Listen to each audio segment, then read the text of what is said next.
Herkese günaydın. Soğuk bir Moskova. Kutup ayısı gibiyim. Çok tatlı bir kutup ayısı. Şimdi evden çıktık. Bugün biraz soğuk ya. Evet, üşüdük yani. Onu hissettik evden çıkınca. Bir tık. Tırnağım kırıldı. Nazar ettiler. Şimdi şansa bizim apartmanın altında aynı şubeden varmış.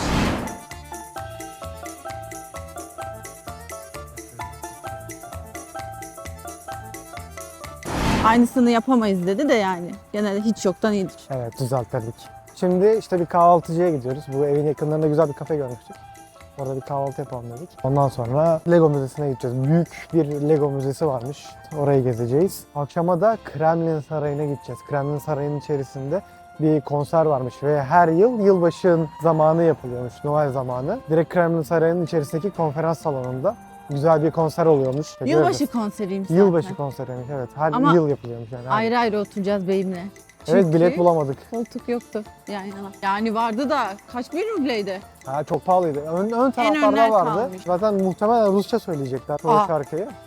Hadi canım. O yüzden anlamayacağız zaten ama olsun, o atmosferi yaşamak, orayı görmek güzel olacağını düşünüyoruz yani, bakalım. Evet. Bir de Kremlin'in içinde olduğu için gitmek istedik. Değişik bir atmosfer olduğu için. Evet, güzel olur yani Kremlin Sarayı'nın içerisinde konsere gitmek. Kime nasip olur?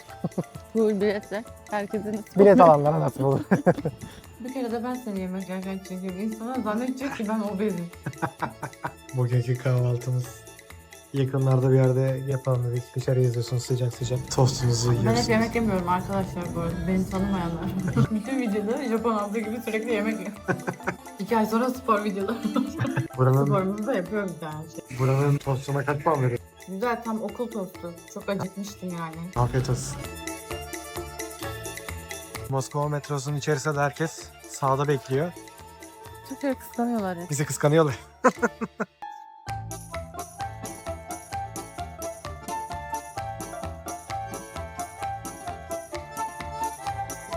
Patlışka bebek yapmışlar Noel Baba yerine. Nerede? Ne işte? Buranın istiklali gibi burası ya.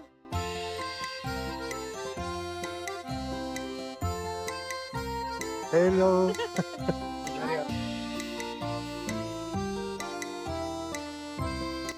Evet, şimdi Lego mağazasına geldik. Mağazaymış aslında burası. Büyük bir Lego mağazasıymış. Buraya çekeceğiz. Demek bilet alacağız. Lego Museum, largest in Russia. You can see the first wooden Lego toys, the largest Lego city in Russia, the most expensive Lego minifigure in the world. Yeah, there's the price list. You can purchase a ticket and visit. Okay. Can you translate? Adult ticket is 800 rubles. Tamam, One. 800. Two ticket, yes. Guys, for the museum, there you can find the most interesting exponents. You Okay, can like. thank you. Thank you. Minyon yapmışlar. Ama Ben de Lego Müzesi'ne geldik. tik atın diyor. Aa bak dünya haritası. Benim dediğim en evet. pahalı. Çok güzel ama. Dünyanın en pahalı Legosu mu? Galiba bu o. Central Park.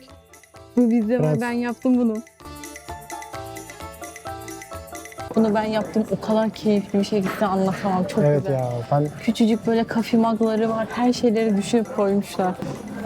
Çok güzel yarışma yapmışlar arkadaşlar. Girerken size şöyle bir kitapçık veriyorlar. İçerisinde de işte Lego parçaları var. Bulduklarınızı tikliyorsunuz, işaretliyorsunuz. Bunların da rakamları varmış. Onları bulup yazmanız gerekiyor. Ne olacağını bilmiyorum.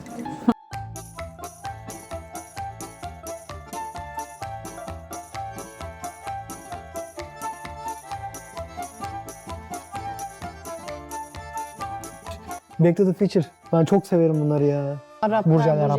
Ama şeyi yapmamışlar. Tenis kortu var bunda Yo, da. onu nasıl yapsınlar canım? Yuvarlak koyacak şuraya. Ark. Aa, evet.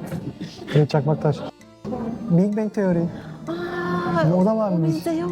Evet, o bizde şey. Burada hikaye var bu arada bak. Kaza gibi bir şey olmuş Pepsi. Bu içerisindeki bu numaraları arıyorlar. Ha. Hı.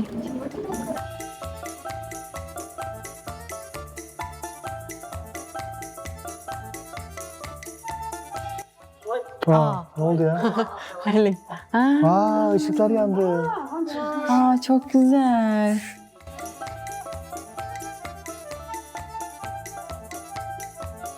Şimdi Lego'dan çıktık. Çok güzeldi, çok çok güzeldi. Çok güzeldi, çok güzeldi. Benim yorumlarıma benziyor. Bayağı beklediğimizden daha güzel çıktı. Yani biz böyle bir şey Yani- beklemiyorduk. 1990'lardan kalma Legolar. Evet, ilk Legoları Bayağı falan güzel. koymuşlar. Adı Brick Star olarak değişmiş galiba. Hani öyle geçiyor. Bu yaptırımlar falan filan var ya. Normal Lego aslında. İlk girişte satış yeri var. Sonrasında müzeye giriyorsunuz. İşte 800 ruble veriyorsunuz kişi başı. Girerken size bir kağıt veriyorlar. O kağıdın üzerinde belli başlı böyle Lego parçaları var. O Lego parçalarını bulmanızı istiyorlar. Bir de böyle ortaya kocaman bir Lego City yapmışlar ve canlı bir hayat gibi böyle her bir köşesinde ayrı bir olay oluyor. Ve benim çok hoşuma gitti mesela Lego City yapmışlar böyle 3 katlı falan. İşte bir yerde maden kazısı oluyor, tren dönüyor, işte Luna Park yapmışlar. Her yerde böyle bir olay var. Kafe var, evlenenler, polis istasyonları falan. Mesela nehir yapmışlar. Nehir var. Alt kata da böyle eğilip bakıyorsun. Nehrin altında SpongeBob yapmışlar. Onun dünyası, onun evi falan böyle bayağı güzeldi. Havaya şey yazmışlar mesela gökyüzüne de işte uçak. Böyle katman katman bayağı aşırı güzeldi yani. Her şeyi düşünerek, çok ayrıntıya girerek yapmışlar. Mesela dönen dolap yapmışlar. Onu düğmeye basıyorsun. Dönme dolap çalışıyor. Onun içinde karakterler falan var. Biz bayağı bir saati geçti oradayız yani. Gittiğimiz yer böyle. Çok güzel ya, sokaklar falan. Biliyorsunuz muhteşem yorumlarımla. Çok güzel. Biz bayağı beğendik. Böyle bir tane AVM gibi bir şeyin içinde bir alt kata iniyorsunuz. Eksi birinci katta. İlk başta girerken dedik burası müze falan değil. Nasıl bir yer burası? Şok gibi bir yer. Katadaki çocuk İngilizce biliyordu. Bize yardımcı oldu. Eğlendiniz mi diye sordu. Evet, çok ilgililer değil mi? Çok Evet. güzel o.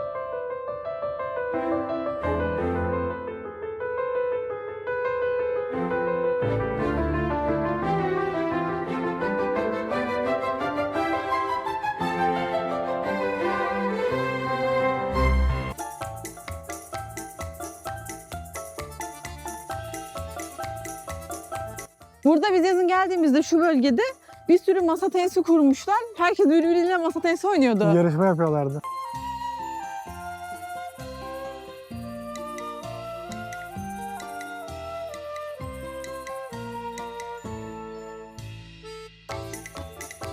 Nar yapmışlar.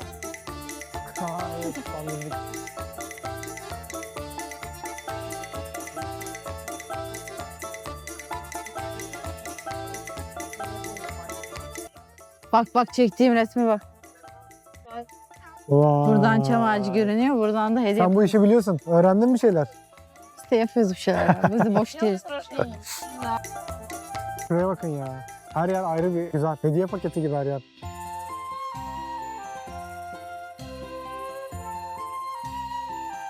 Şurada bir mekan var ismi Dante. Oranın arkadaşlar kokteylleri çok güzel. Hele bir şeftalili kokteylleri var.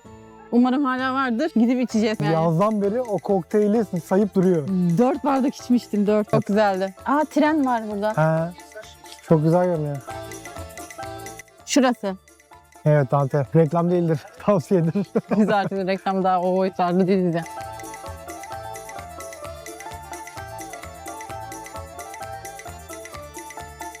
Tren orada, biz niye buradayız? Kendi bu kadar reklam yapmıyor. Işığım. Saatimize bakıyoruz. 3.30. 7.30'da Kremlin'de olacağız. Evet. 7'de yola çıkarız. Yürüyeceğiz çünkü. Aha Türkleri gördük. Evet. Merhabalar. Bulduk. Erdem gel seni popüler yapacağım. Bak Kanalımız o kadar daha büyük değil ama. Daha evet çok şu değil. adamdan sonra patlayacak bu kanal.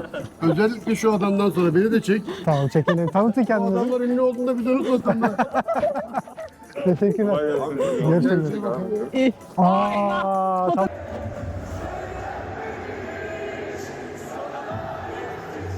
Icardi diyoruz, aşkın olayım diyoruz. Moskova'da diyoruz. Kafası dönelim çekerdim ama Osimhen yazıyor sende. Sen meşhur bir futbolcuymuşsun da. Abi. Çok teşekkür ederim. Çok sağ olun. Kolay gelsin. Kanal patlar bak sana söyleyeyim. Evet evet. Kendine iyi bak. Kendinize iyi bakın. Hoşça iyi yıllar. Çok iyi ya. Benim nasıl namaz kılıyor gibi çıkmış. Bir sürü çektim. Bakayım bak, göstersene o tarafı ya. Niye ya? Allah'ım. Çok iyi ama ya adamlar.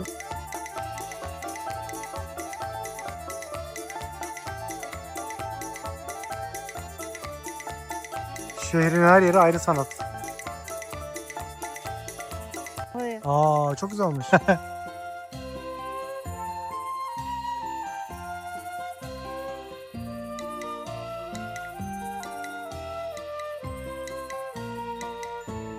Dilenci koymuşlar resmen. Moskova'nın Ne dilencisi. olur ablam diyor. He. Bomboştu şurası, geldim baktım. Evet, hemen kıymete bindi. Teyzeler nereye bakıyor? Bir sürü teyze, Teyzeler nereye bakıyor? bir sürü teyze Yani, gelmiş. evet. Emekli gezisi. Tamam, tamam. Ha, tur rehberi. Rusçam olsaydı bedava dinlerdim. Bu caddenin adı da Yeni Arbat burası herhalde ya. Bilmiyorum ki. Öyle geçiyor. ben öyle Emirates hatırlıyorum. Cafe. O kadar üşüdüm ki ağzımdan kelimeler çıkmıyor. Evet.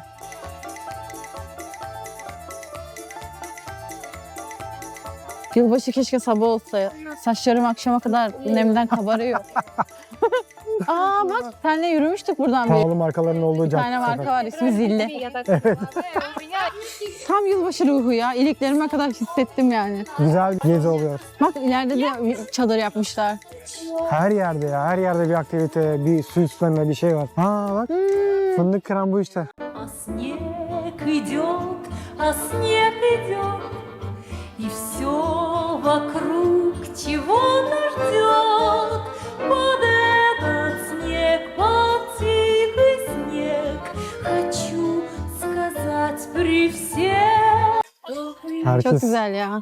burayı geziyor. Güzel süslemişler ya. Evet. Ya gerçekten ama sanatıyla inanılmaz dolu bir şehir ya. Hani opera, bale, tiyatro. Ya sahne gösterileri gerçekten çok iyi buranın. Ve ucuz. Evet ucuz. Herkes de gidiyor. Yani insanlar o kadar özeniyor ki akşam çekeceğiz zaten konserde. Görürüz ya muhakkak böyle şık şık giyinmiş insanlar. Saygı gösteriyorlar çok Evet. fazla. Aa arkada ayı var, ayı.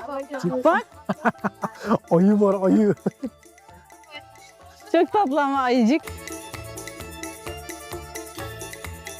Süslemeler bitmiyordu. Hayır yani çok Şu şeyi bina bile, ne kadar güzel. evet, şeyi bile süslemişler yani. Sokak lambalarının üzerine fiyonklar bir şeyler. Ya metronun M harfi var ya, onun yanına böyle şekerler falan yapmışlar, Ha, çok evet. güzel. Belki de Merve'nin M'si olduğu için öyle yaptı. Tabii ben sana yaptırdım aşkım. Sonunda anladım bunu. Tebrik ederim.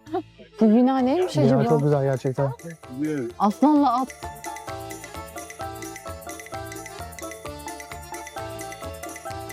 Burası Guma çıkan cadde. Bu bidik mi şu ya? Ben dokunacağım şuna. Dokun bakalım. Çocuklu dokunu değil mi? Kestaneciler. Ne güzelmiş ya. Çay işte, çay satıyorlar.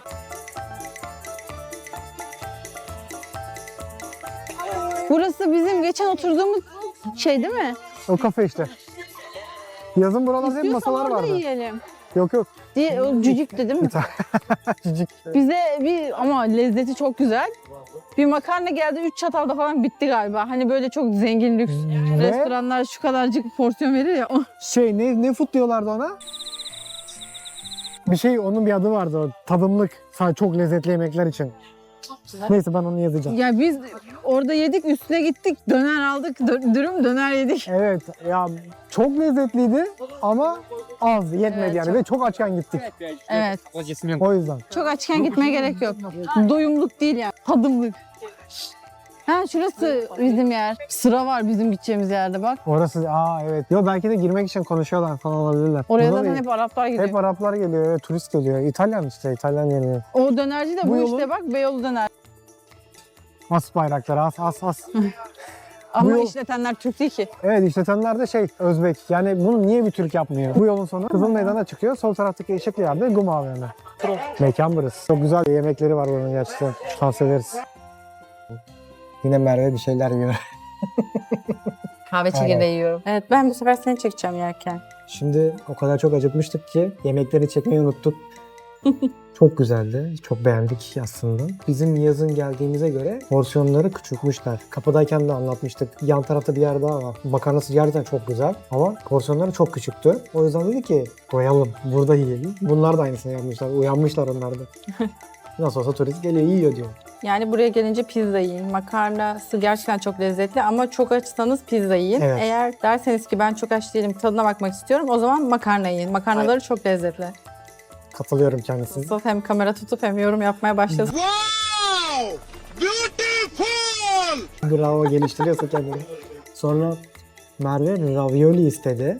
Ispanağını çıkartabilir misiniz dedi. Sadece peynir ve sosu olsun dedi. Yani krema sosu. Tamam dedi. Tamamen ıspanaklı geldi. Tabii ki de onu ben yedim. Yanlış anlaşılma olmuş. Evet. Benim makarnamı da Merve yedi. Olsun, güzeldi. Bu da benim kahve çekirdeğim. Yani bu da tiramisu. İnşallah bu da doyurur. Bilmiyorum. Doyalım diye aldık. Dünkü lahmacunları bitiremeyince eve paket almıştık. Evet. Doymazsak eve gidince onları yiyeceğiz. Şu an eve gitmenin hayalini kuruyoruz. Ve garson hanımefendi tırnaklarınız çok güzel dedi. Çok beğendim dedi. Benim gönlümü kazandı. Orada bir bahşiş Aynen. hak etti. Şaraplarımızı yudumlarken tatlılarımızı yiyeceğiz. Ama çok güzel yapmışlar ya. Kahve çekirdeği. Kahveliymiş de. Ay çıtırık. Magnum çıtırı gibi. Dondurma mı acaba bu? İçerisi böyle. Çok güzel görünüyor. Ye bakalım Güzele tadı nasıl. benziyor. Daha Sucuk yemekleri oylayacaksın.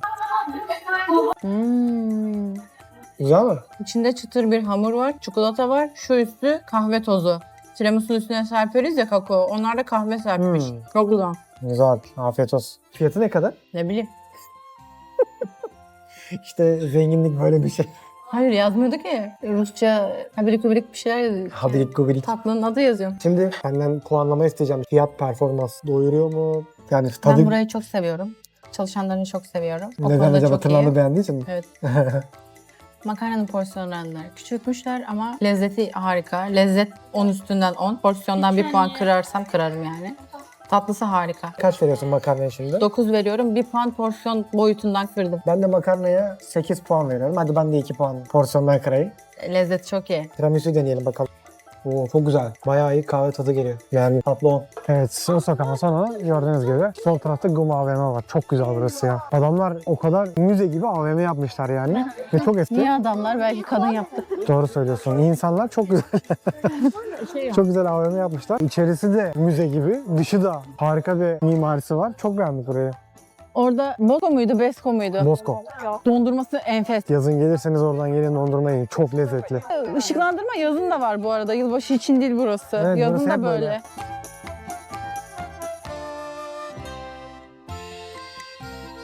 Bak dondurmanın kuyruğu var hala. Ama Evet. güzel olan dondurma bu muydu? Yok Hayır, bu diğeri Bosco'nun daha dondurması. güzeldi. Evet. Burada ünlü bir dondurma var. İnanılmaz sıra var ama biz beğenmedik. Besko'nunki daha güzel. Ama bu dondurma Ruslar çok seviyor. Bunu da yiyeceğim. Belki siz bunu beğenirsiniz. Evet, biz onu beğendik.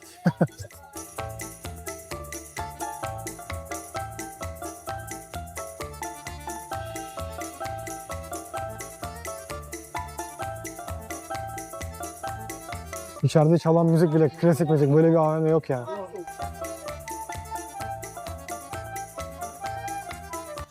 Çok güzel. Bu AVM'nin dondurması meşhur işte. Bu sıraya girdikleri dondurma. Şu çekmece şeklinde yapmışlar. Yürüyen merdiven aslında. Yürüyen merdivenin altı. Altı üstü bir yürüyen merdiven.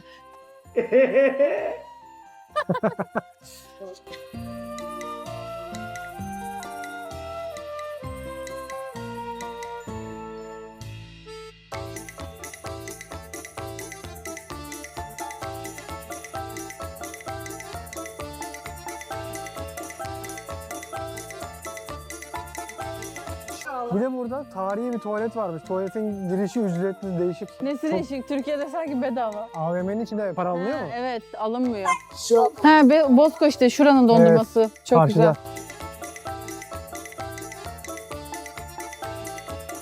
Ha evet, bu dondurma. Çok lezzetli. Ha bak, burada böyle Sovyet kıyafetleri falan giyip film sahnelerini çekiyorlar. Biz ama filmlerini bilmediğimiz Evet. için biz anlamıyoruz. Ruslar arasında bayağı meşhur ki bizim de işte akşamki konserimiz saat 9'da. Oraya gidene kadar buralardan geçelim dedik. Güzel müzikler, güzel süslemeler. Aa, canım şeker çekti ha. Şeker çekti canım. Yılbaşı şekeri yuvarlak var ya böyle şey. Nasıl? Renkli böyle yuvarlak oluyor He ya. he, anladım. Ya da çubuk. Aa, söylemiş miydim Garson Hanım? Tırnaklarımı çok beğendi. O yüzden garsona Bahşiş verdik bahşiş evet. verdirdi. 300 ruble.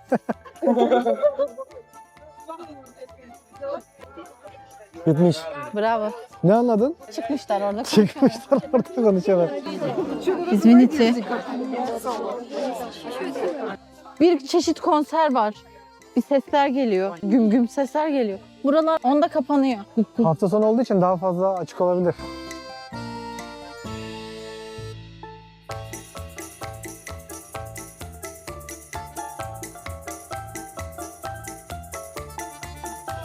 Şu şekerden alalım mı? Hangisinden? Kırmızı Ondan mı? şeker. Bu daha güzel.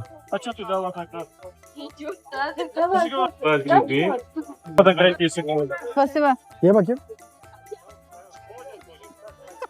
Atmasaydım elime yapışacak şimdi. Evet al. Çöpten. İyi kafan o kadar güzel değilmiş. Ya o ne balık gibi. Olmaya geldik. Vicdansız saatim bana diyor ki azıcık ayağa kalk. Ya 2 saat, kaç saattir bak. öyle. Bir kahvaltıda oturduk, daha oturmadık. Bir de akşam yemeğinde kaçta? 6'da falan oturduk yani. Ve sana diyor ki ayağa Bana kalkma. ayağa kalk diyor. Bu Vicdansız bunlar. Apple bu işi yapamıyor.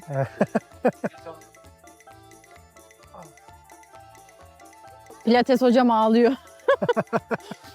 Lenin mozolesine şu ara yoldan direkt çıkabilirsiniz. Hemen sağda kalıyor. Sabahları 10 ile 1 arasında açık. Orası bayağı da uzun kuyruk oluşuyor. Ama çok hızlı ilerliyor. Evet, şu anda Kremlin'in önündeki bahçenin girişindeyiz. Kremlin'in bu tarafında tüm 2. Dünya Savaşı'nda yıldız kazanan tüm şehirleri koymuşlar anıt olarak. Kendi şehrimizi de bulduk, Murmansk. Bizim şehrimiz oldu. Orada yaşadığımız için.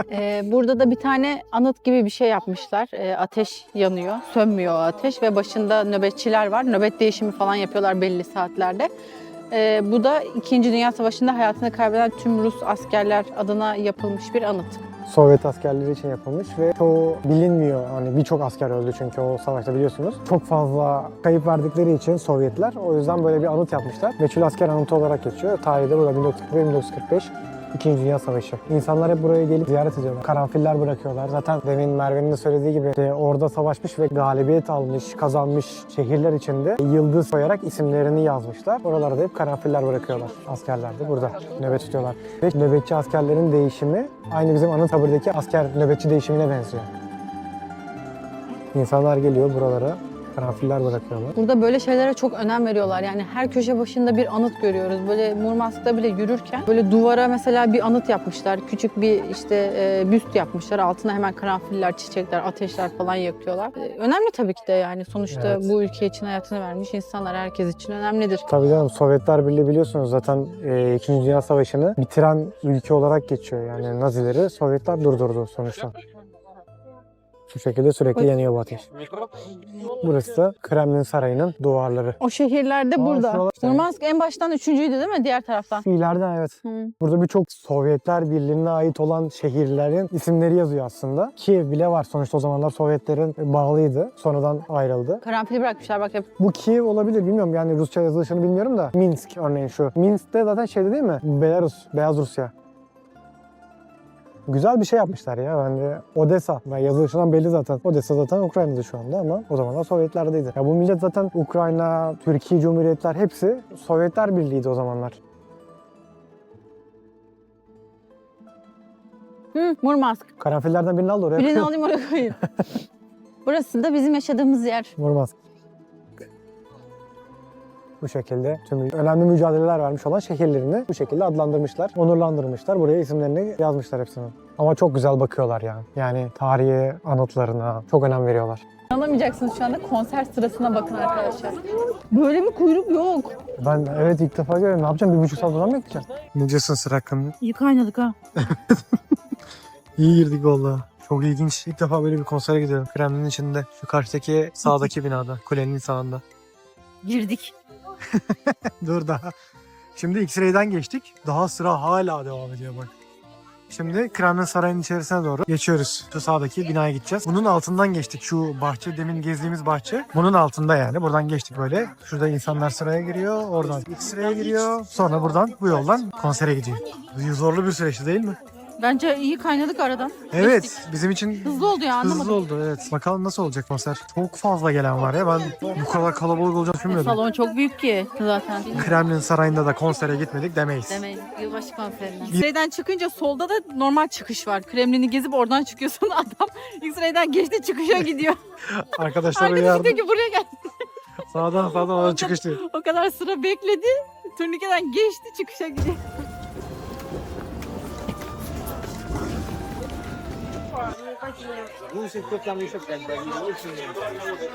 Dışarıdaki kalabalık içeri girdi. Evet. Bayağı kalabalık ya. Balo gibi. Evet. Şu anda Kremlin Sarayı'nın içerisindeki yılbaşı konserine geldik. Ve inanılmaz büyük. Maalesef yer olmadığı için ayrı ayrı koltuklar aldık. Merak ediyoruz. Güzel bir etkinlik olacak bence.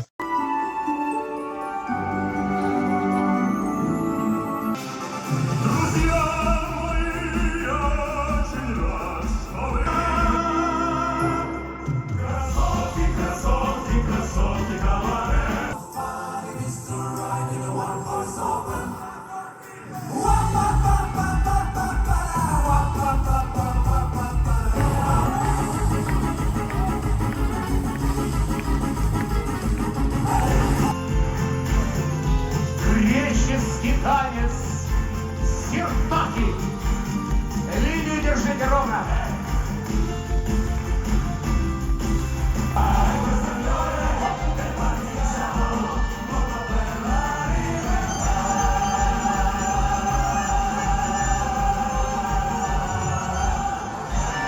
Evet, Kremlin'deki konserden çıkıyoruz. Tek turist biziz. Muhtemelen tek Hiçbir turizm. şey anlamadım.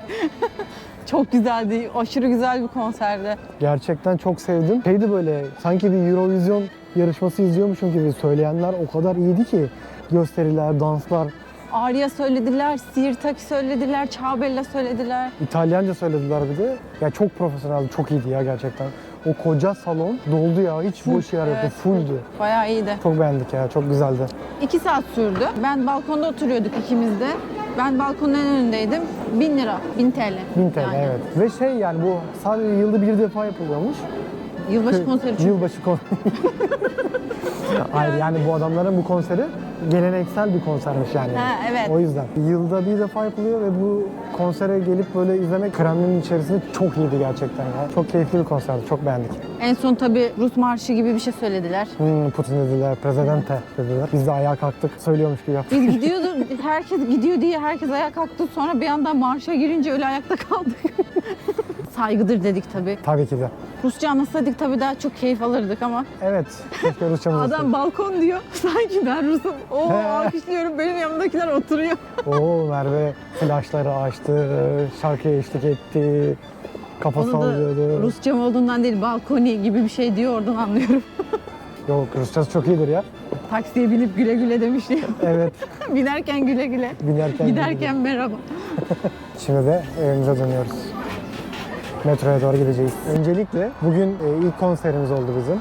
Ve ilk konserimizde de Kremlin'de gitmiş, Rusya'da gitmiş olduk. Onun için tebrik ederim. Neyin ilk konseri ama? Bizim beraber ilk gittiğimiz konser olmuş oldu bu. Gene de beraber oturamadık ama. Evet, onda da beraber oturamadık. Çok ilginç. Olsun ama güzeldi bence. Çok güzel, keyifli bir konserdi. Ben çok eğlendim. Umarım siz de izlerken çok eğlenmişsinizdir. Bizi izlediğiniz için teşekkür ederiz. Bu güzel manzarada kapanış Bu yapmak ışık ne istedik. biçim ya? Kendinize çok iyi bakın. Öpüyoruz. Bay bay.